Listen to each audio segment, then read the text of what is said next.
శ్రీమాత్రే నమః. మిత్రులందరికీ ప్రపంచ కవితా దినోత్సవ శుభాకాంక్షలు. ఒకప్పుడు కవిత్వానికి ప్రేరణగా స్వచ్ఛమైనటువంటి ప్రేమ, అంతే స్వచ్ఛమైనటువంటి మనసు కలిగినటువంటి ప్రేయసి, అలాగే స్వచ్ఛమైనటువంటి ప్రకృతి. ఈ రోజుల్లో ఈ రెండు కూడా కలుషితమైంది. అయినా కానీ కవిత్వం బతికే ఉంది. అదే మనిషికి భగవంతుడు ఇచ్చినటువంటి అద్భుతమైనటువంటి భావజాలం.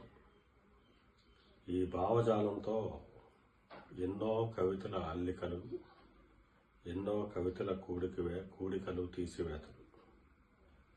ఈ జగమంతా కవిత్వమయం. ఈ సందర్భంగా ఒకప్పుడు నాలో ఉన్న చిరు సాహితీవేత్త మీ ముందుకి తీసుకురావడం జరుగుతుంది. శ్రీమాత్రే నమః.